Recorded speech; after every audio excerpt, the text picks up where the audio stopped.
Welcome to T-SAT. General స్టడీస్కి సంబంధించినటువంటి పాఠ్యాంశాలు చూస్తూ ఉన్నాం. ఈ వీడియోలో మనము సైన్స్ అండ్ టెక్నాలజీకి సంబంధించి న్యూక్లియర్ సెక్టార్లో అణుశక్తికి సంబంధించినటువంటి అంశాలు చూస్తూ ఉన్నాం.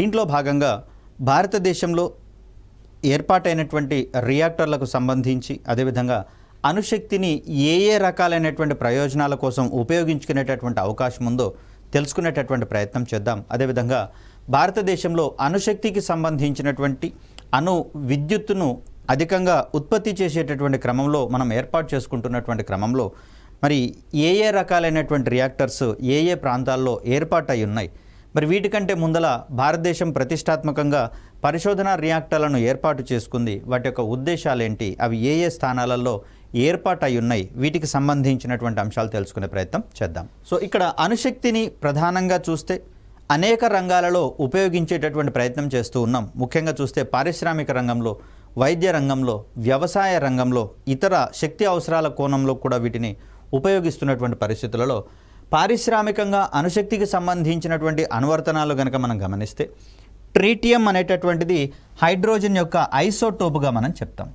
సో ఇక్కడ హైడ్రోజన్ యొక్క ఐసోటోప్ ఏంటి అంటే ఒకే పరమాణు సంఖ్య కలిగి వేర్వేరు ద్రవ్యరాశి సంఖ్యలను కలిగినటువంటి మూలకం యొక్క రూపాలను మనము ఐసోటోపులుగా పేర్కొంటూ ఉంటాం. ఈ సందర్భంలో హైడ్రోజన్ యొక్క ఐసోటోపులుగా 1H1, 1H2, 1H3 అనేవి 3 కనిపిస్తూ ఉంటాయి. దీంట్లో 1H1ని ప్రోటియం అనే పేరుతో పిలుస్తాం. ఇక్కడ 1H2ని డ్యూటీరియం అనేటటువంటి పేరుతోటి పిలుస్తాం. అండ్ 1H3ని ట్రీటియం అనేటటువంటి పేరుతోటి పిలుస్తాం. ఇక్కడ హైడ్రోజన్ యొక్క ఐసోటోపులలో ట్రీటియం అనేటటువంటి ఈ మూలకానికి లేదా ఐసోటోప్కి రేడియోధార్మిక స్వభావం ఉంది. మరి ఈ సందర్భంలో దాని యొక్క అర్ధ జీవిత కాలము అంటే 1 గ్రాము పదార్థాన్ని కనుక మనం తీసుకున్నట్లయితే ఇది సగం గ్రాముగా మారడానికి పట్టేటటువంటి సమయాన్ని మనం అర్ధ జీవిత కాలంగా చెప్పుకుంటూ ఉంటాం. సో ఒక నిర్దిష్ట ఘనపరిమాణంలో పదార్థాన్ని తీసుకున్నప్పుడు, నిర్దిష్ట బరువు గల పదార్థాన్ని తీసుకున్నప్పుడు దాంట్లో సగం వరకు అది విఘటనం చెందగా మిగిలినటువంటి సగంగా మారేటటువంటి కాలాన్ని మనము అర్ధ జీవిత కాలంగా చెప్తాం. ట్రీటియం విషయానికి వచ్చేసరికల్లా ఇది 12.5 సంవత్సరాలుగా పరిగణించడం అనేది జరుగుతుంది. మరి ఈ 12.5 సంవత్సరాలు అది నిరంతరాయంగా విఘటనాలు చెందేటటువంటి క్రమాన్ని మనం చూస్తాం. మరి ఆ సందర్భంలో లాంగ్ లాస్టింగ్ సెల్స్ అంటే సుదీర్ఘకాలం పాటు శక్తిని అందించగలిగేటటువంటి ఘటాలుగా మనం చెప్తాం. విద్యుత్తుని ఉత్పత్తి చేసేటటువంటి సందర్భంలో ప్రస్తుతం ఉన్నటువంటి లిథియం అయాన్ బ్యాటరీస్ని చూడండి, 1 రోజో లేదా 1 పూటో కాగానే దాన్ని తిరిగి ఛార్జింగ్ పెట్టాల్సినటువంటి పరిస్థితి. మన ఆ సందర్భంలో కొన్ని రకాలైనటువంటి ఎక్విప్మెంట్స్కి సుదీర్ఘకాలం పాటు ఈ ఛార్జింగ్ పెట్టేటటువంటి వ్యవస్థ లేదా ఆ సిస్టమ్స్ కనుక లేకపోతే వాటికి ఛార్జింగ్ అనేది కష్టమయ్యే అవకాశం ఉంది. కాబట్టి ఈ సందర్భంలో ట్రీటియంని కనుక ఉపయోగించినట్లయితే ఒకసారి ఆ బ్యాటరీని రూపొందించిన తర్వాత 12.5 సంవత్సరాలు కాదు 25 సంవత్సరాల వరకు కూడా ఎలాంటి ఛార్జింగ్ ఎక్స్టర్నల్గా పెట్టాల్సినటువంటి అవసరం లేదు. ఇది రేడియోధార్మిక మూలకం కాబట్టి దాని నుంచి వచ్చేటటువంటి రేడియోధార్మిక వికిరణాల ఆధారంగా వాటిని మనం విద్యుత్ ఉత్పత్తికి ఉపయోగించేటటువంటి ప్రయత్నం చేస్తాం. అదేవిధంగా చూస్తే స్మోక్ డిటెక్టర్స్ వంటి వాటిని తయారు చేయడంలో కూడా మనకు అణుశక్తి అనేది ఉపయోగపడుతుంది. దీనికోసం మనం అమెర్షియం అనేటటువంటి రేడియోధార్మిక పదార్థాన్ని ఉపయోగించే ప్రయత్నం చేస్తాం. సో మనకు ఈ స్టార్ హోటళ్లలో గమనించండి, మామూలుగా ఏదైనా ప్రోగ్రామ్ ఇనాగరేషన్ సందర్భంగా అగరవత్తులు వెలిగించినా కూడా ఆ పొగకు స్మోక్ డిటెక్టర్స్ యాక్టివేట్ కావడము, అలారం మోగడం అనేది జరుగుతుంది. మరి ఇలాంటి స్మోక్ డిటెక్టర్స్ తయారీలో కూడా మనకు అణుశక్తి అనేది ఉపయోగపడుతుంది. అదేవిధంగా రేడియో ల్యూమినిసెన్స్ అంటే ల్యూమినిసెన్స్ అనేది స్వయం ప్రకాశకత్వం అనేటటువంటి ధర్మాన్ని ప్రదర్శిస్తుంది. ల్యూమినిసెన్స్ అంటే మనకు ఈ మినుగురు పురుగులు కూడా చూడండి స్వయంగా ప్రకాశిస్తూ ఉంటాయి. ఆ ధర్మాన్ని మనం ల్యూమినిసెన్స్గా చెప్తూ ఉంటాం. అణుశక్తి సహాయంతో యురేనియము, రేడియము, థోరియం లాంటి వాటి నుంచి ఇక్కడ శక్తి వెలువడేటటువంటి క్రమంలో వీటిని కూడా రేడియో ల్యూమినిసెన్స్ అనేటటువంటి ప్రక్రియ ఆధారంగా రహస్య సంకేతాలు పంపించడానికి ఉపయోగిస్తూ ఉంటాం. రాత్రి వేళల్లో ఈ మార్గంలో ఉండేటటువంటి వంపులను వివరించేటటువంటి కోణంలో సైన్ బోర్డుల దగ్గర కూడా ఈ రేడియోధార్మిక పదార్థాలను ఉపయోగించేటటువంటి ప్రయత్నం చేస్తూ ఉంటాం. సో అలా మనకు అణుశక్తి యొక్క అనువర్తనాలు కనిపిస్తూ ఉన్నాయి. రాత్రి వేళల్లో సహజ కాంతి జనకాలుగా ఉపయోగించడం వల్ల దారులలో వచ్చేటటువంటి మార్పులు కావచ్చు, సైన్ బోర్డులను కూడా వీటితోటి మనం రూపొందించేటటువంటి ప్రయత్నం చేస్తూ ఉన్నాం. అదేవిధంగా ఎలక్ట్రోస్టాటిక్ కంట్రోల్ రూపకల్పనలో, ఎలక్ట్రోస్టాటిక్ అంటే స్థావర విద్యుత్కి సంబంధించినటువంటి అంశాలుగా మనం చూస్తూ ఉంటాం. అనుధార్మిక ట్రేసర్లుగా వాడేటటువంటి అంశాల్లో భాగంగా రేడియో ఐసోటోపులను ఉత్పత్తి చేసేటటువంటి సందర్భంలో ఈ అణుశక్తికి సంబంధించినటువంటి అనువర్తనాలను మనం చూస్తూ ఉన్నాం. సో దీని తర్వాత వైద్య రంగంలో వచ్చేసరికల్లా క్యాన్సర్ వ్యాధిని గుర్తించడంతో పాటుగా ఆ వ్యాధిని నయం చేసేటటువంటి కోణంలో మనం ఉపయోగించేటటువంటి రేడియేషన్ థెరపీలో కూడా అణుశక్తిని ఉపయోగించే ప్రయత్నం చేస్తూ ఉన్నాం. అదేవిధంగా ఫుడ్ ప్రాసెసింగ్ రంగం విషయానికి వచ్చేసరికల్లా విదేశాలకు ఎగుమతి చేసేటటువంటి ఆహార పదార్థాలలో ఆ పంటల మీద వాడేటటువంటి రసాయన మందుల అవశేషాలు అదేవిధంగా ఉండేటటువంటి అవకాశం ఉంది. సో పురుగు మందులు చల్లడం వల్ల క్రిమి కీటకాల యొక్క తాకిడిని తట్టుకునేటటువంటి ప్రయత్నం చేస్తాం. అదేవిధంగా తక్కువ సమయంలో అధిక ఉత్పత్తి వచ్చేటటువంటి సందర్భంలో దానికి ఎరువులను కూడా అందించేటటువంటి ప్రయత్నం చేస్తాం. మరి ఈ రసాయన ఎరువులు కావచ్చు, పురుగు మందుల యొక్క అవశేషాలన్నీ కూడా పంటల మీద ఉంటున్నటువంటి పరిస్థితుల్లో వాటన్నింటినీ శుద్ధి చేసేటటువంటి సందర్భంగా అనుధార్మికతకు గురి చేయడం అనేది జరుగుతుంది, రేడియేషన్ ప్రక్రియలకు గురి చేయడం అనేది జరుగుతుంది. తద్వారా ఆహార పదార్థాల్లో ఉండేటటువంటి ఈ రసాయన మందులు కావచ్చు, పురుగు మందులు కావచ్చు, అదేవిధంగా ఎరువుల యొక్క అవశేషాలు మొత్తం కూడా తొలగించేటటువంటి క్రమాన్ని మనం చూస్తాం అణుశక్తి సహాయంతో. అదేవిధంగా చూస్తే వ్యవసాయ రంగంలో అనుధార్మికత సహాయంతో వివిధ వంగడాలలో నూతన జన్యు ఉత్పరివర్తనాలను రూపొందించేటటువంటి ప్రయత్నం చేస్తాం. అంటే కొత్త రకాలైనటువంటి వంగడాలను రూపొందించేటటువంటి క్రమంలో మనకు రేడియేషన్ ప్రాసెస్ అనేది ఉపయోగపడుతూ ఉంది. అదేవిధంగా చూస్తే అమితంగా పెరిగిపోతున్నటువంటి కీటకాల యొక్క జనాభాను నియంత్రించాలి అంటే వాటిని రేడియేషన్కి ఎక్స్పోజ్ చేయడం అనేది జరుగుతుంది. తద్వారా వాటిలో ఈ పునరుత్పత్తి సామర్థ్యం అనేది తగ్గిపోవడం జరుగుతుంది. తద్వారా వాటి యొక్క జనాభాను కంట్రోల్లో ఉంచేటటువంటి ప్రయత్నం చేస్తాం. ఇక భారత్లో ఉన్నటువంటి అణుశక్తికి సంబంధించి కీలకమైనటువంటి క్వశ్చన్స్ రావడం అనేది జరుగుతుంది. వెరీ రీసెంట్గా మనకు ఈ రంగంలో కొన్ని కీలకమైనటువంటి పరిణామాలు జరుగుతూ ఉన్నాయి. ఫర్ ఎగ్జాంపుల్ చెప్పాలంటే రష్యా సహకారంతో స్మాల్ మాడ్యులార్ రియాక్టర్స్ అనేటటువంటి ఇంత క్రితమే మనం మాట్లాడుకున్నాం. దీనికోసము రోసాటమ్ అనేటటువంటి సంస్థ ముందుకు రావడం జరిగింది. ఇప్పటికే తమిళనాడులో కుడంకులం అనేటటువంటి న్యూక్లియర్ రియాక్టర్ని ఈ రష్యాకు సంబంధించినటువంటి సంస్థనే అణుశక్తికి సంబంధించినటువంటి సంస్థనే మనకు తోడ్పాటును అందిస్తూ ఉంది. ఈ కేంద్రంలో VVER దీన్నే మనము వాటర్ ఎనర్జెటిక్ రియాక్టర్గా మనం చెప్తాం.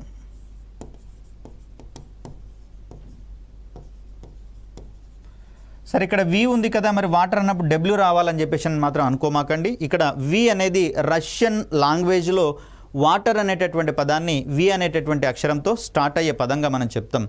వ్లాదివోస్క్ ఏదో పదం ఉంది ఇక్కడ. సో ఆ క్రమంలో మనకు వి అనేటటువంటిది VVER అనేటటువంటి సంకేతనామంతో దాన్ని వివరించే ప్రయత్నం చేస్తారు. ఒకవేళ అబ్రివేషన్ కనుక అడిగితే వాటర్ ఎనర్జెటిక్ రియాక్టర్గా మనం ఇక్కడ చెప్తాం. సో మరి వాటికి సంబంధించినటువంటి అంశాలు ఒకసారి గమనించే ప్రయత్నం చేద్దాం. భారత్లో అణువిద్యుత్ పరిజ్ఞానాన్ని అభివృద్ధి చేయడము, అదేవిధంగా అనుధార్మికతకు సంబంధించినటువంటి సాంకేతికతను వివిధ రంగాలకు అన్వయింప చేయడానికి కాను 1954లో మనకు డిపార్ట్మెంట్ ఆఫ్ అటామిక్ ఎనర్జీ అనేది ఏర్పాటు చేయడం జరిగింది. ఇది భారత ప్రధానమంత్రి ఆధ్వర్యంలో పనిచేసేటటువంటి సంస్థగా మనకు కనిపిస్తూ ఉంది. దీన్ని మనం DAE అని ఇన్ షార్ట్గా ఎక్స్ప్లెయిన్ చేసే ప్రయత్నం చేస్తాం. సో ఇక్కడ భారత్లో ప్రస్తుతం అణువిద్యుత్ వాటాను కనుక గమనిస్తే మొత్తం విద్యుత్ ఉత్పత్తిలో ఈ అణువిద్యుత్ యొక్క వాటా కేవలం 1.6% మాత్రమే మనకు కనిపిస్తూ ఉంది. మరి దీనిని మరింతగా పెంచేటటువంటి ప్రయత్నాలు చేస్తూ ఉన్నారు. ఇక్కడ 2050 నాటికి 25% వరకు పెంచేటటువంటి ప్రయత్నం చేస్తున్నారు మొత్తం విద్యుత్ ఉత్పత్తి సామర్థ్యంలో అణువిద్యుత్ వాటాను. పరిమాణం దృష్ట్యా గనక చూస్తే అణువిద్యుత్ ఉత్పత్తి అనేది భారతదేశ శక్తి రంగంలో 4వ స్థానాన్ని ఆక్రమిస్తున్నట్లుగా గమనించాలి. ఇక్కడ ఎగ్జామినేషన్ పాయింట్ ఆఫ్ వ్యూలో ఈ స్థానాలను మరొకసారి సరిచూసుకొని వెళ్లాల్సినటువంటి అవసరం ఉంది. ఎందుకంటే ఇక్కడ శక్తి వనరుల రంగంలో కావచ్చు, అణుశక్తికి సంబంధించి కావచ్చు, వారం వారీగా నెలవారీగా గణాంకాలు అనేవి మారుతూ ఉన్నాయి. కాబట్టి ఈ సందర్భంలో 4వ స్థానం అనేది కొంత మారేటటువంటి అవకాశం ఉంది. ఎందుకంటే అణుశక్తి రంగం యొక్క వాటా తగ్గుతూ పోతున్నటువంటి సందర్భంలో గ్యాస్ ఆధారిత విద్యుత్ యొక్క పరిమాణము పెరుగుతూ వస్తూ ఉంది. మరి ఆ సందర్భంలో గ్యాస్ ఆధారిత విద్యుత్ పరిమాణం కనుక పెరిగినటువంటి పరిస్థితులలో ఈ స్థానం కాస్త 4 నుంచి 5కు వచ్చేటటువంటి అవకాశం ఉంది. సో అలా దాన్ని మనం చూస్తాం. దీని తర్వాత మనకు ఈ చిన్న నీటిపారుదల ద్వారా వచ్చేటటువంటి విద్యుత్ పరిమాణం కూడా పెరుగుతూ వస్తూ ఉంది. మరి ఆ సందర్భంలో ఒకవేళ చిన్న నీటిపారుదల కనుక ఇంకా పెరిగితే అది 6వ స్థానానికి కూడా చేరుకునేటటువంటి అవకాశం ఉంది. కాబట్టి కొంత దీన్ని మనం క్రైటీరియాగా తీసుకొని చెక్ చేసుకోవాల్సినటువంటి అవసరం ఉంది. సో ఇక్కడ భారత్లో మొట్టమొదటి అణు రియాక్టర్కు సంబంధించి చూస్తే కెనడా సహకారంతో రావత్ భట్టా అటామిక్ పవర్ ప్లాంట్లో దీన్ని ఏర్పాటు చేసినట్లుగా మనం చూస్తూ ఉన్నాం. 1963లో దీన్ని స్థాపించడం అనేది జరిగింది. సో బ్రిటన్ సహాయంతో ఆసియాలోనే మొదటిసారిగా అప్సరా అనేటటువంటి పరిశోధన రియాక్టర్ను స్థాపించడం అనేది జరిగింది. ఇక్కడ పరిశోధన రియాక్టర్ల వల్ల ఉపయోగాలు ఏంటి అంటే రియాక్టర్ సాంకేతికతలను అవగాహన చేసుకోవడానికి,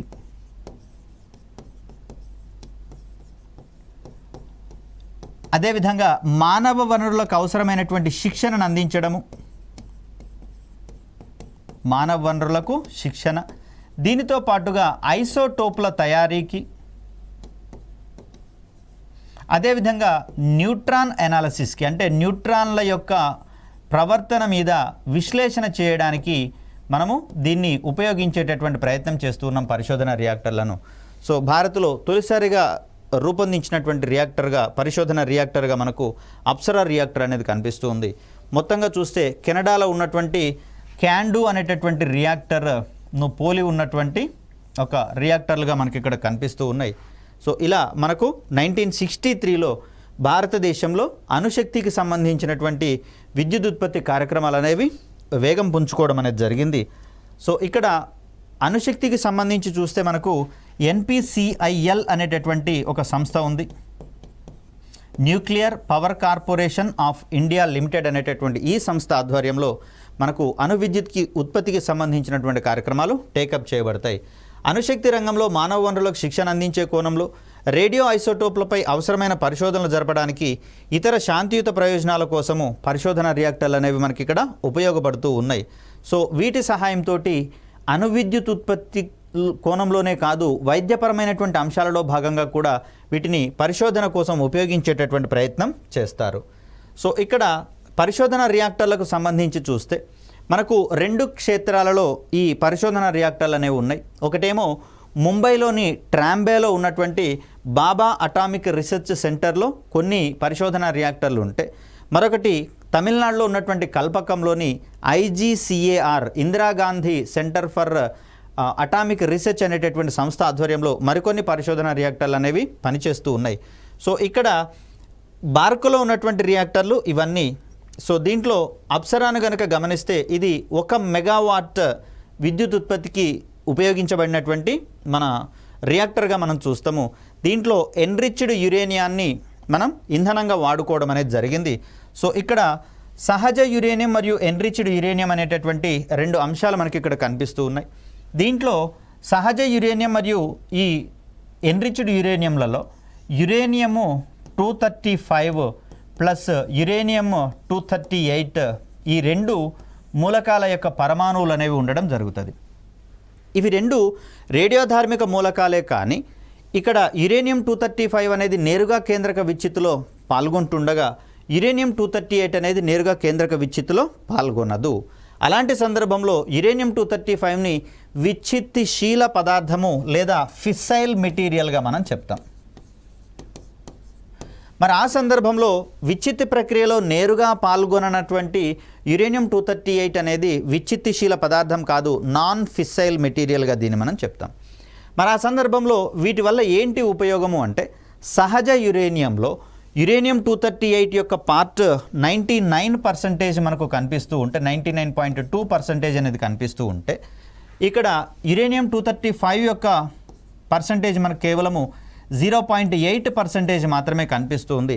ప్రధానంగా పరిశోధన రియాక్టర్లలో ఇంధనంగా వాడేటటువంటి యురేనియంగా మనము సహజ యురేనియంని చూస్తాం. ఎందుకంటే విచ్ఛిత్తి చెందేటటువంటి యురేనియం 235% తక్కువగా ఉంది కాబట్టి సేఫ్గా విచ్ఛిత్తి ప్రక్రియను మన కంట్రోల్లో ఉంచేటటువంటి ప్రయత్నం చేస్తాం. అలా కాకుండా ఈ విచ్ఛిత్తి చెందినటువంటి యురేనియం యొక్క ఈ ఏమంటారు దాన్ని పరిమాణాన్ని తగ్గించుకుంటూ విచ్ఛిత్తి చెందేటటువంటి యురేనియం 235 యొక్క పరిమాణాన్ని కనుక పెంచుకుంటూ పోతున్నట్లయితే వాటిని మనము ఎన్రిచ్డ్ యురేనియంగా చెప్తాం.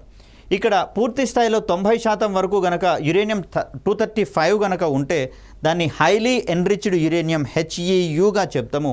ఈ యురేనియం బాంబులలో ఉపయోగించేది ఈ U235 యొక్క పరిమాణం అధికంగా ఉన్నటువంటి ఎన్రిచ్డ్ యురేనియంని అక్కడ ఇంధనంగా వాడేటటువంటి ప్రయత్నం చేస్తాం. సో ఇక్కడ మనకు లో ఎన్రిచ్డ్ యురేనియం అనేది మనకు కనిపిస్తూ ఉంది. సుమారుగా 10% వరకు యురేనియం 235 అనేది దీంట్లో ఉండడం జరుగుతుంది. సో పూర్ణిమ 1 అనేటటువంటిది మరొక పరిశోధన రియాక్టరు. దీని యొక్క సామర్థ్యం కేవలం 1 వాట్ మాత్రమే. దీనిని ప్లూటోనియం ఇంధనంగా వాడేటటువంటి ప్రయత్నం చేస్తూ ఉంటారు. ఇక్కడ యురేనియం 238 కాస్త ఏమవుతుందంటే కేంద్రక పరివర్తనల ద్వారా రియాక్టర్లలో ప్లూటోనియంగా మారేటటువంటి ప్రయత్నం చేస్తుంది. ప్లూటోనియం అనేది నేరుగా విచ్ఛిత్తి ప్రక్రియలో పాల్గొంటుంది కాబట్టి సో ప్లూటోనియం అనేది మనకి ఇక్కడ ఫిస్సైల్ మెటీరియల్గా కనిపిస్తూ ఉంటుంది. పూర్ణిమ 2 విషయానికి వచ్చేసరికల్లా ఇది 100 మిల్లీ వాట్స్ సామర్థ్యంతో ఏర్పాటు చేయడం అనేది జరిగింది. దీంట్లో యురేనియం 233ని ఇంధనంగా వాడేటటువంటి ప్రయత్నం చేస్తాం. యురేనియం 233 కూడా నేరుగా కేంద్రక విచ్ఛిత్తి ప్రక్రియలో పాల్గొంటుంది కాబట్టి దీన్ని కూడా మనం ఫిస్సైల్ మెటీరియల్గా పేర్కొంటాం. ఇక్కడ చెప్పినటువంటి యురేనియం 235 కావచ్చు, ప్లూటోనియం 239 కావచ్చు, యురేనియం 233 ఇవి నేరుగా కేంద్రక విచ్ఛిత్తి ప్రక్రియలో పాల్గొంటాయి కాబట్టి వీటిని మనం ఫిస్సైల్ మెటీరియల్స్గా చెప్తూ ఉంటాం. ఇక ధృవ అనేటటువంటి పరిశోధన రియాక్టర్, ఇక్కడ బార్కులో ఏర్పాటైనటువంటి అన్ని పరిశోధన రియాక్టర్లలోకెల్లా పెద్ద పరిశోధన రియాక్టర్, అధిక సామర్థ్యం ఉన్నటువంటి పరిశోధన రియాక్టర్గా మనకి ఇది కనిపిస్తుంది కాబట్టి దీన్ని అతిపెద్ద పరిశోధన రియాక్టర్గా మనం పేర్కొంటాము. సో దీంట్లో సహజ యురేనియంని ఇంధనంగా ఉపయోగించడం అనేది జరిగింది. సిరస్ అనేటటువంటి మరొక రియాక్టర్, కెనడా ఇండియా యురేనియం సిస్టమ్గా మనం ఇక్కడ చెప్తాము. రియాక్టర్ యురేనియం సిస్టమ్గా దీన్ని మనం చెప్తాము. సో దీని యొక్క శక్తి వచ్చేసరికల్లా 40 మెగావాట్స్ మనకు కనిపిస్తుంది. సహజ యురేనియంని ఇంధనంగా వాడుకుంటుంది. మరొకటి జెర్లిన్ అనేటటువంటిది 100 వాట్స్ దీని యొక్క ఇంధనంగా సహజ యురేనియంని వాడుతూ ఉన్నాం. ఇవన్నీ మనకు బార్క్ సెంటర్లో ఏర్పాటైనటువంటి పరిశోధన రియాక్టర్లుగా కనిపిస్తూ ఉన్నాయి. ఇక IGCAR Indira Gandhi centre for atomic research అనేటటువంటిది దీని యొక్క అబ్రివేషను. మరి ఇక్కడ మనకు 3 రకాలైనటువంటి పరిశోధన రియాక్టర్లు ఉన్నాయి. ఇవి భారత్కు 2వ మరియు 3వ అణువిద్యుత్ కార్యక్రమాల్లో భాగంగా ఏర్పాటైనటువంటి రియాక్టర్లుగా మనం చూస్తూ ఉన్నాం. ఇది ఆల్రెడీ విద్యుత్ ఉత్పత్తిని స్టార్ట్ చేయడం అనేది జరిగింది. దీన్ని షట్ డౌన్ కూడా చేసినట్లుగా మనకు తెలుస్తూ ఉంది. ఫాస్ట్ బ్రీడర్ టెస్ట్ రియాక్టర్గా దీన్ని మనం చెప్తాం. Fast breeder test reactor. So ఇది 40 మెగావాట్స్ సామర్థ్యం కలిగినటువంటి రియాక్టర్గా మనం చెప్తున్నాం. దీంట్లో కూడా ఎన్రిచ్డ్ అంటే శుద్ధి చేయబడినటువంటి యురేనియంని ఇక్కడ ఇంధనంగా వాడుతూ ఉన్నాం. ఇక్కడ PFBR అంటే ప్రోటోటైప్ ఫాస్ట్ బ్రీడర్ రియాక్టర్. దీంట్లోనే మార్చి 2024లో అంటే ఈ సంవత్సరం యొక్క తొలి నెలలో మనకి ఇక్కడ ఏం చేశాము అంటే ఇంధనాన్ని లోడింగ్ చేసేటటువంటి ప్రక్రియ, దీన్ని కోర్ లోడింగ్ ప్రక్రియగా చెప్తాం.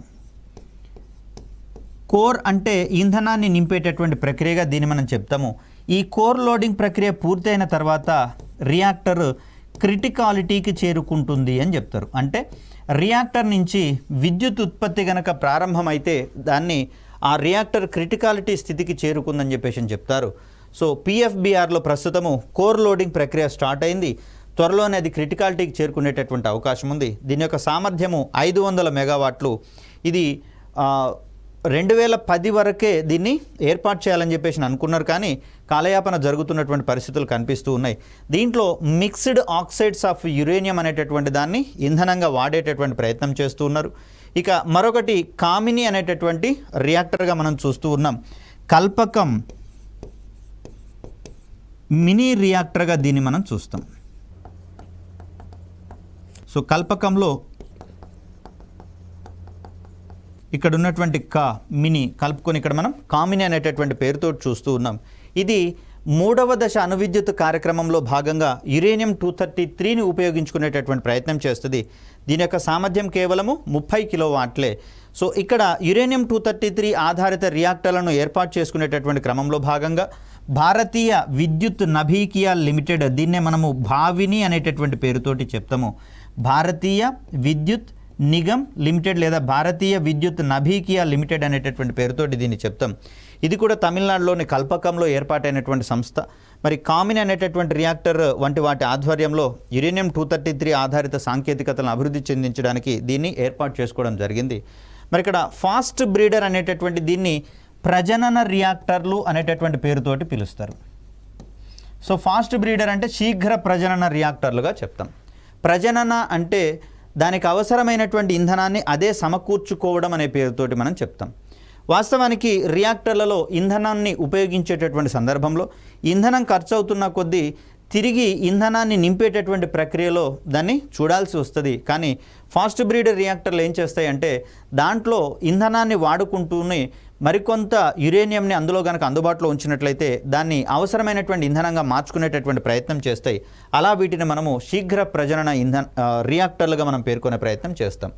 ఇంత క్రితం చెప్పినటువంటి అంశాలలో యురేనియం-235 ఇంధనంగా పనిచేస్తుందని, అదేవిధంగా యురేనియం-238 ఇంధనంగా పనిచేయదని చెప్పేసి అనుకున్నాం. ఈ సందర్భంలో యురేనియం-235 విచ్ఛిత్తులో పాల్గొంటుంది, యురేనియం-238 విచ్ఛిత్తులో పాల్గొనకుండా ఇది ప్లూటోనియం-239గా మారుతుందని చెప్పేసి అనుకున్నాం.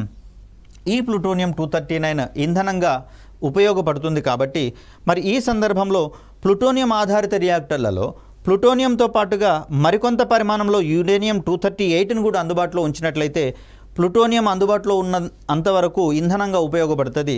యురేనియం-238 కాస్త ప్లూటోనియంగా మారుతుంది కాబట్టి ఆ సందర్భంలో ఇక్కడ ప్లూటోనియం వినియోగించబడడంతో పాటుగా యురేనియం-238 స్థానంలో ప్లూటోనియం-239 ఉప ఉత్పన్నంగా ఏర్పడుతుంది. కాబట్టి ఈ రియాక్టర్లన్నీ కూడా వాటికి అవసరమైనటువంటి ఇంధనాన్ని అవే సమకూర్చుకుంటాయి అని చెప్తాం. సో ఇక్కడ భారత్లో నెలకొల్పబడినటువంటి అణు రియాక్టర్లకు ఇక్కడ భారజలం అనేది అవసరమవుతుంది. ఎందుకు అంటే ఈ భారజలం అనేది న్యూట్రాన్లను అదుపులో ఉంచేటటువంటి క్రమంలో, అదేవిధంగా న్యూట్రాన్ల యొక్క వేగాలను తగ్గించేటటువంటి క్రమంలో ఉపయోగపడుతుంది. కాబట్టి మరి ఆ సందర్భంలో డిపార్ట్మెంట్ ఆఫ్ అటామిక్ ఎనర్జీ ఆధ్వర్యంలో ముంబై ప్రధాన కేంద్రంగా హెవీ వాటర్ బోర్డు HWB అని చెప్పేసి అంటాం, ఇది ఏర్పాటు కావడం అనేది జరిగింది. మరి దీని ఆధ్వర్యంలో భారతదేశ వ్యాప్తంగా 7 వరకు భారజల ప్లాంట్లు అనేవి ఏర్పాటు చేయడం జరిగింది. తొలినాళ్లలో మనము రష్యా నుంచి, కెనడా నుంచి, అమెరికా నుంచి భారజలాన్ని దిగుమతి చేసుకునేటటువంటి ప్రయత్నం చేశాం. స్వదేశీయంగా ఏర్పాటైనటువంటి పరిశోధన రియాక్టర్లలో కావచ్చు, ఇతర రియాక్టర్లలో కావచ్చు. కానీ ఈ హెవీ వాటర్ ప్లాంట్స్ ఆధ్వర్యంలో భారతదేశం ప్రస్తుతము భారజల ఉత్పత్తిలో స్వయం సమృద్ధ దశను చేరుకోవడంతో పాటుగా వాటిని విదేశాలకు ఎక్స్పోర్ట్ చేసేటటువంటి ప్రయత్నం కూడా చేస్తోంది. మరి ఈ సందర్భంలో ఒక్కొక్కటి గమనిస్తే HWP బరోడా అంటే బరోడా భారజల ప్లాంట్ అనేది గుజరాత్లో ఉంది. హజీరాకు సంబంధించి కూడా ఇది గుజరాత్లో ఉన్నటువంటి ప్లాంట్గా మనం చూస్తాం. మనుగూరు అనేటటువంటిది తెలంగాణలో ఏర్పాటైంది. కోటా అనేటటువంటిది రాజస్థాన్లో, థాల్ అనేటటువంటిది మధ్యప్రదేశ్, ట్యూటికోరిన్ అనేటటువంటి భారజల కేంద్రము తమిళనాడులో, తాల్చేర్లో మరొకటి ఒడిశా రాష్ట్రంలో ఏర్పాటు కావడం జరిగింది.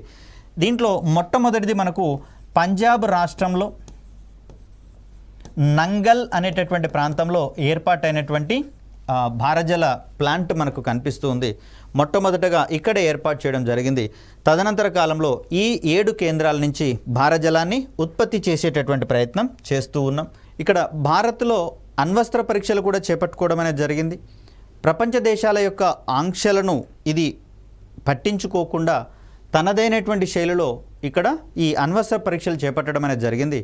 ఆల్రెడీ ప్రపంచవ్యాప్తంగా నాన్ ప్రొలిఫరేషన్ ట్రీటీ అని, అదేవిధంగా IAEA international atomic energy agency అనేటటువంటి సంస్థ, ఇవన్నీ కూడా అణుశక్తికి సంబంధించినటువంటి కార్యక్రమాలను కట్టుదిట్టంగా పకడ్బందీగా ఇవి పర్యవేక్షిస్తున్నటువంటి తరుణంలో మరి ఈ రెండింటి యొక్క నిబంధనల్లో భారతదేశం చేరకపోయినప్పటికీ, వాటి మీద సంతకం చేయనప్పటికీ కూడా అణుశక్తికి సంబంధించి చూస్తే 1974లో మొట్టమొదటిసారిగా అణ్వస్త్ర పరీక్షలు చేపట్టడం అనేది జరిగింది. మరి దీనికి నేతృత్వం వహించినటువంటి శాస్త్రవేత్తగా ప్రొఫెసర్ రాజారామన్న మనకు కనిపిస్తూ ఉన్నారు. మొదటి పర్యాయం మే 18, 1974లో స్మైలింగ్ బుద్ధ అనేటటువంటి సంకేత నామంతో ఈ అణ్వస్త్ర పరీక్షలు జరపడం జరిగింది. సో దీని తర్వాత భారతదేశం మీద అమెరికా వంటి అగ్రరాజ్యాలు పలు ఆంక్షలు చేపట్టడం అనేది జరిగింది. అయినా కూడా వెరవక రెండవసారి కూడా మనకు 1998లో పోఖ్రాన్లో, ఇక్కడ రాజస్థాన్ రాష్ట్రంలో ఉన్నటువంటి ప్రదేశంగా చూస్తాం, మే 11 నుంచి మే 13 వరకు డాక్టర్ అబ్దుల్ కలాం గారి నేతృత్వంలో బుద్ధుడు మళ్ళీ నవ్వాడు అనేటటువంటి సంకేతనామంతో వీటిని నిర్వహించడం అనేది జరిగింది. మరి భారత్ జరిపినటువంటి ఈ అణుపరీక్షల నేపథ్యంలో ప్రపంచ దేశాలన్నీ కూడా భారత్ మీద పలు ఆంక్షలు విధించడం అనేది జరిగింది. సాంకేతిక బదిలీ జరగకుండా, మన దగ్గర ఉన్నటువంటి యురేనియం రియాక్టర్లకు ఇంధనము రాకుండా చేసేటటువంటి కోణంలో, అదేవిధంగా మనకు అవసరమైనటువంటి భారజలం కావచ్చు, ఇతర అణు విద్యుత్కి సంబంధించినటువంటి విభాగాలను భారతదేశానికి అందించడంలో కావచ్చు, ఈ ఆంక్షలను ఏర్పాటు చేయడం అనేది జరిగింది. అయినా కూడా వెరవకుండా భారతదేశము తన యొక్క అణు పరీక్షలు కావచ్చు, ఈ అణుశక్తిని కావచ్చు, శాంతియుత ప్రయోజనాల కోసమే ఉపయోగించుకుంటాము. కేవలం ఈ అణ్వస్త్ర పరీక్షలు జరిపిన కోణం కూడా మాకు ఈ అణ్వస్త్ర పరీక్షలు జరపగలిగేటటువంటి సామర్థ్యం ఉందని చాటి చెప్పడానికి మాత్రమే, కానీ ఎవరి మీద మేము దురుద్దేశపూర్వకంగా మొదటి పర్యాయమే దాడి చేయబోమనేటటువంటి హామీతో తనంతట తానుగా శాంతియుత ప్రయోజనాల కోసమే భారత్ అణుశక్తిని వాడుకుంటున్నట్లుగా మనం చూస్తాం. కాబట్టి స్వచ్ఛందంగానే భారత్ అణుశక్తిని శాంతియుత ప్రయోజనాలకు వాడుతుండడంతో పాటుగా ప్రపంచవ్యాప్తంగా ఏర్పాటైనటువంటి పలు ఈ అణుశక్తికి సంబంధించినటువంటి అంతర్జాతీయ సంస్థలు, ఎన్పిటి కావచ్చు, నాన్ ప్రొలిఫరేషన్ ట్రీటీ కావచ్చు, కాంప్రిహెన్సివ్ టెస్ట్ బ్యాన్ ట్రీటీ అనేటటువంటి అంతర్జాతీయ ఒప్పందాలలో, అదేవిధంగా ఇంటర్నేషనల్ అటామిక్ ఎనర్జీ ఏజెన్సీ వంటి సంస్థల యొక్క షరతులకు లోబడి, నిబంధనలకు లోబడి తాను సభ్యదేశం కాకపోయినప్పటికీ కూడా ఆయా సంస్థల యొక్క కండిషన్స్, షరతులను పాటించడం అనేటటువంటి కారణాల వల్ల అమెరికాతో 2006లో 123 ఒప్పందం అనేటటువంటి ఒప్పందాన్ని ఏర్పాటు చేసుకోవడం అనేది జరిగింది. తద్వారా న్యూక్లియర్ రంగంలో భారత్కు ఇంధనాన్ని సరఫరా చేసేటటువంటి విషయంలో కావచ్చు, అణు రియాక్టర్లను అందించేటటువంటి సాంకేతికతలో కావచ్చు కాస్త వెసులుబాటు దొరకడం అనేది జరిగింది. తద్వారా తన యొక్క అణుశక్తి కార్యక్రమాలను మరింత నిర్విఘ్నంగా నిర్వహించుకునేటటువంటి కోణంలో భారత్కు కొంత స్వేచ్ఛ రావడం అనేది జరిగింది. దీని తర్వాత 2018 సెప్టెంబర్లో భారతదేశము అణుశక్తిని పౌర సరఫరాలకు వాడుకునేటటువంటి ఉద్దేశంతో ఫ్రాన్స్, అమెరికా, యూకే, కెనడా మరియు దక్షిణ కొరియా వంటి దేశాలతోటి ద్వైపాక్షిక ఒప్పందాలను కుదుర్చుకోవడం అనేది జరిగింది. ఇటీవల కాలంలోనే మనం ఎంటీసీఆర్ అనేటటువంటి ఒప్పందంలో కూడా చేరామని చెప్పేసి అనుకున్నాం. మిసైల్ టెక్నాలజీ కంట్రోల్ రెజ్మీ 2016లో దీంట్లో మనం సభ్యత్వం తీసుకోవడం అనేది జరిగింది. అదేవిధంగా ఆయుధ వ్యవస్థలను నియంత్రించేటటువంటి సందర్భంలో ఉన్నటువంటి ఆస్ట్రేలియా గ్రూప్లో కూడా మనం సభ్యత్వాన్ని పొందడం జరిగింది. దీనితో పాటుగా ఈ కెమికల్ మరియు బయో వెపన్స్కి సంబంధించినటువంటి వ్యాసనార్ అరేంజ్మెంట్ అనేటటువంటి దాంట్లో కూడా మనం చేరడం అనేది జరిగింది. మరి ఈ సందర్భంలో మనము ప్రస్తుతము న్యూక్లియర్ సప్లయర్స్ గ్రూప్లో కూడా మనం చేరేటటువంటి కోణంలో వడివడిగా అడుగులు వేస్తున్నటువంటి క్రమాన్ని ఇక్కడ మనం చూడవచ్చు. మనం మొదటిసారిగా అణుపరీక్షలు 1974లో జరపడం జరిగింది. మరి ఇక్కడ 1967కి అంతకంటే ముందర అణు పరీక్షలు జరిపినటువంటి వాటికి మాత్రమే అణ్వస్త్ర దేశాలు ఇవ్వడంతో న్యూక్లియర్ సప్లయర్స్ గ్రూప్లో ఇక్కడ 5 దేశాలకు మాత్రమే శాశ్వత అణ్వస్త్ర హోదా అనేది దక్కడం జరిగింది. మరి ఈ సందర్భంలో ఎన్ఎస్జీలో మనం గనక చేరాలి అంటే మన దగ్గర ఉన్నటువంటి అణ్వాయుధాలన్నింటినీ నిర్వీర్యం చేసిన తర్వాతనే దీంట్లో జాయిన్ కావాల్సి వస్తుంది. ఆ సందర్భంలోనే మనకు రియాక్టర్లకు అవసరమైనటువంటి అణు ఇంధనాన్ని ఇవి మనకు అందించేటటువంటి ప్రయత్నం చేస్తాయి. మరి ఆ సందర్భంలో మనము ఎలాంటి అణ్వస్త్రాలను మనం గనక వాటిని నిర్వీర్యం చేసినట్లయితే మరి చైనా అనేది అణ్వస్త్ర హోదా ఉంది కాబట్టి అది ఎప్పటి వరకు తన యొక్క అణు ఆయుధాలను నిర్వీర్యం చేయాలో మరి ఇక్కడ ఎన్పిటి వంటి ఒప్పందాలలో ఎలాంటి అక్కడ నియమ నిబంధనలు లేవు కాబట్టి మరి ఇప్పటికే చైనా మన మీద ఆధిపత్యం చెలాయించాలని చూస్తున్నటువంటి తరుణంలో ఇది మనకు ప్రమాదకరంగా మారేటటువంటి అవకాశం ఉంది. కాబట్టి భారత్కి అణ్వస్త్ర హోదా లేకపోయినా కూడా తనదైనటువంటి శైలిలో న్యూక్లియర్ సప్లయర్స్ గ్రూప్లో స్థానం సంపాదించుకోవడానికి ప్రయత్నం చేస్తున్నట్లుగా మనకు కనిపిస్తూ ఉంది. సో ఇక్కడ భారతదేశ వ్యాప్తంగా ఏర్పాటైనటువంటి అణు రియాక్టర్లకు సంబంధించి చూస్తే కాకరపార్ ఇక్కడ భారత్లో ఏర్పాటైనటువంటి అణు రియాక్టర్లకు సంబంధించినటువంటి అంశాలు కనుక గమనిస్తే కాకరపార్ అటామిక్ పవర్ స్టేషన్, దీన్నే మనము KAPSగా ఇన్ షార్ట్లో రాస్తాము, గుజరాత్లో ఏర్పాటు చేయబడింది. దీంట్లో మొత్తంగా 3 రియాక్టర్లు అనేటటువంటివి పనిచేస్తూ ఉన్నాయి. ఇందులో 2 ఏమో 220 మెగావాట్ల సామర్థ్యంతో ఉన్నాయి ఒక్కొక్కటి. సో దట్ ఈ రెండింటి నుంచి 440 మెగావాట్ల అణువిద్యుత్ స్థాపిత సామర్థ్యం అనేది కనిపిస్తూ ఉంటే వెరీ రీసెంట్గా మనకు మరొక ప్లాంట్ అందుబాటులోకి రావడం అనేది జరిగింది.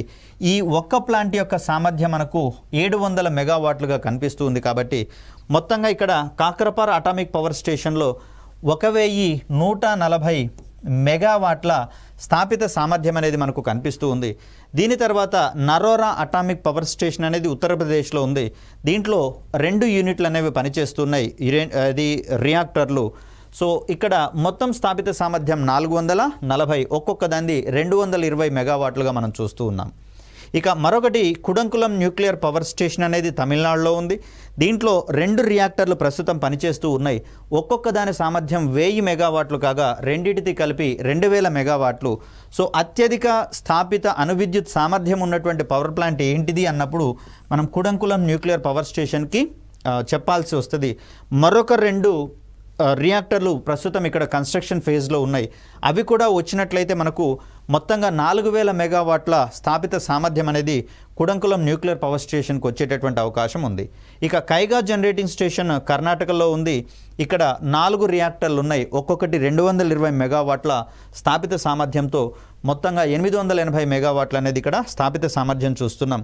మరొకటి మద్రాస్ అటామిక్ పవర్ స్టేషన్ 2 రియాక్టర్లు ఉన్నాయి, 440 స్థాపిత విద్యుత్ సామర్థ్యము. రాజస్థాన్ అటామిక్ పవర్ స్టేషను రాజస్థాన్లో ఉంది.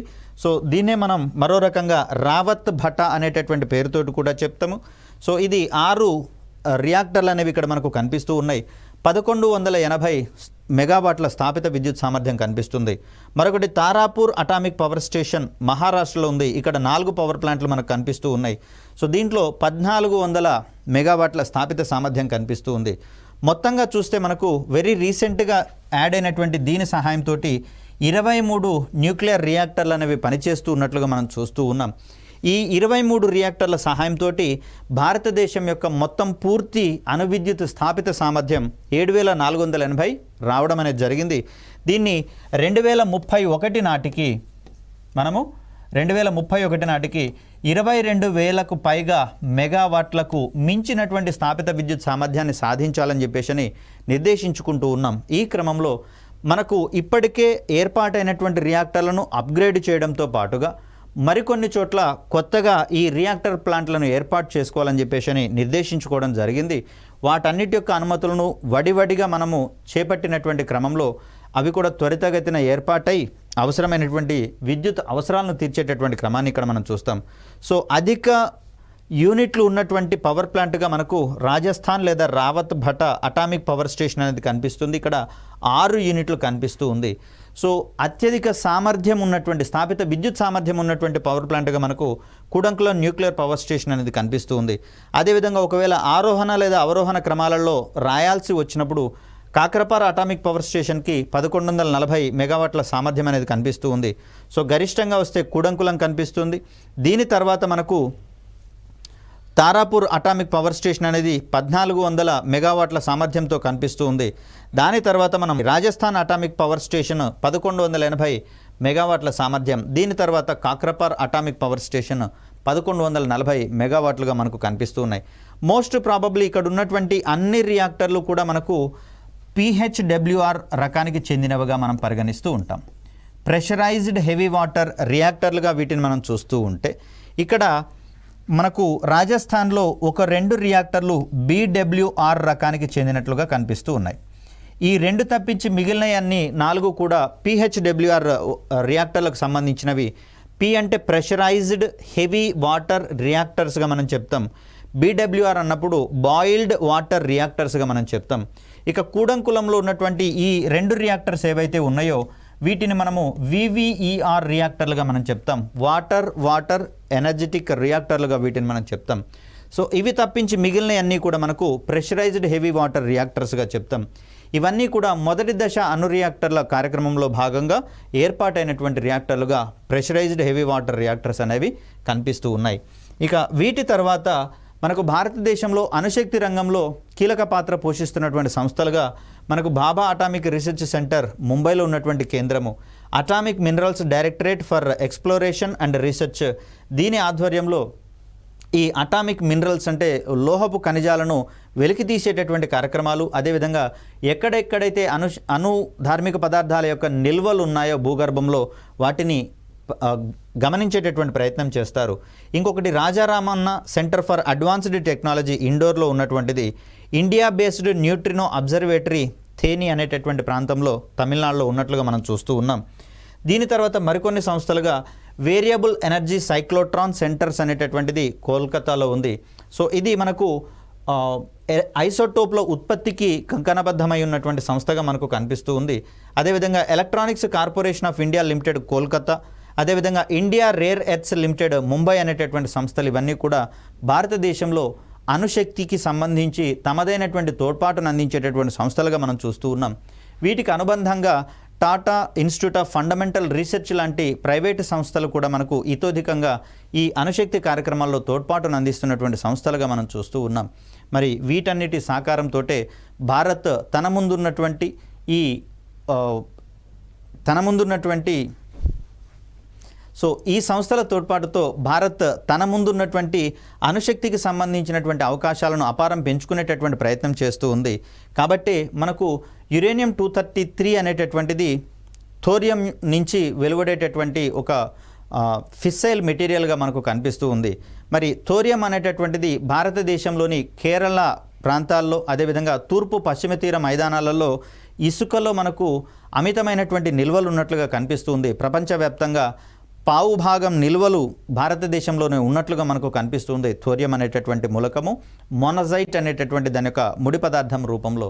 మరి దీన్ని గనక మనం వాడుకున్నట్లయితే న్యూక్లియర్ సప్లయర్స్ గ్రూప్లో మనము స్థానాన్ని లేదా సభ్యత్వాన్ని పొందడం కాదు, ఎన్ఎస్జీనే మనకు ఆటోమేటిక్గా సభ్యత్వాన్ని ఇవ్వడానికి ముందుకు వచ్చేటటువంటి అవకాశం ఉంది. ఎందుకంటే ఆ నిల్వలు మొత్తం అమాంతం మన దగ్గరనే అధికంగా ఉన్నటువంటి పరిస్థితులలో థోరియంని ఆధారంగా చేసుకొని సేఫెస్ట్ రియాక్టర్లను కూడా ఏర్పాటు చేసుకునేటటువంటి అవకాశాలు ఉన్నాయి. కాబట్టి యురేనియంతో పోలిస్తే థోరియం అనేది ఒక మెరుగైనటువంటి భవిష్యత్ ఇంధనంగా పరిగణిస్తున్నటువంటి పరిస్థితులలో మరి ఇవన్నీ కూడా భారత్కు అంది వచ్చేటటువంటి అవకాశాలుగానే కనిపిస్తున్నాయి. మరికొన్ని సైన్స్ అండ్ టెక్నాలజీకి సంబంధించినటువంటి అంశాలను రాబోయే వీడియోలో తెలుసుకునే ప్రయత్నం చేద్దాం. అప్పటి వరకు సెలవు. ధన్యవాదాలు.